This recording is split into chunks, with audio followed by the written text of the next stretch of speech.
यहाँ पर local politics खेलने के लिए, अपने नंबर बनाने के लिए पहले इन्होंने जाकिर नालायक को इधर बुलाया हुकूमत ने अपने नंबर बढ़ाने के लिए, ताकि थोड़ी सी शायद इनकी पीआर बेहतर हो जाए। लेकिन जो कौमे यूथ है वो उन्होंने जाकिर नायक को भी लताड़ना शुरू कर दिया, उन्होंने उसको भी पेलना शुरू कर दिया। देखिए, जाकिर नायक को तो कई वजहों से पाकिस्तान जो है उसने एक तरह से मैं कहूं कि शरण दी है। मलेशिया में जाकिर नायक का ज्यादा दिन टिकना मुमकिन नहीं, क्योंकि इंडिया की कोशिशें शुरू हो गई हैं और मलेशिया से उसको, मतलब मुझे लग रहा है कि अगर सब कुछ ठीक रहा तो मलेशिया से, अगर मलेशिया में रहा तो उसको उठा लेंगे वहां से, उसको भेज देंगे यहाँ पे भारत। भारत भेज देंगे तो भारत में है वो भगोड़ा, भारत में है वो भगोड़ा, क्योंकि उसके ऊपर है मनी लॉन्ड्रिंग के बहुत बड़े बड़े केस, मतलब करोड़ों रुपए की मनी लॉन्ड्रिंग के केस, आप समझिए। और उसमें ईडी ने और पता नहीं किसने किसने उसको नोटिस दे रखा है, उसको महीनों तक नोटिस भेजते रहे, जवाब मांगा, सब कुछ किया, मिला नहीं। तो अब भगोड़ा, पता गया कि अब फंस गया मैं, तो भाग निकला यहां से। अच्छा, भाग निकलने के बाद भी जाकिर नायक को इंडिया की बड़ी याद आ रही है, तो पाकिस्तान जाकर पाकिस्तान को गालियां सुना दी उसने।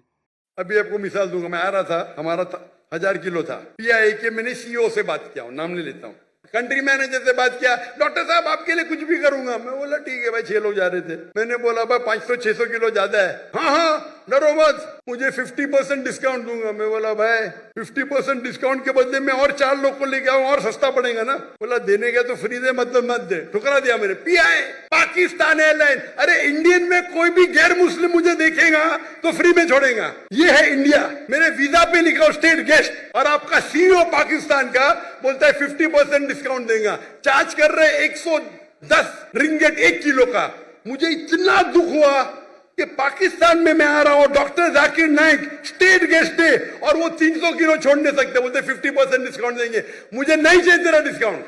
मैंने 6 लोग और लेके आ, मेरा सामान लेके आ। सच बोलने को मुझे दुख होता है, बट ये पाकिस्तान का हाल।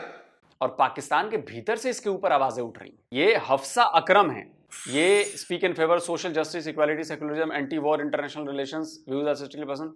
ये पाकिस्तान की, देखिए ये एकेडमिक में है, लिखने पढ़ने वाले उसमें, मतलब एजुकेशन सेक्टर में है, और ये पाकिस्तान की रहने वाली हैं, करीब 43-44 हज़ार इनके फॉलोअर हैं। हफ्सा अकरम ये लिख रही हैं कि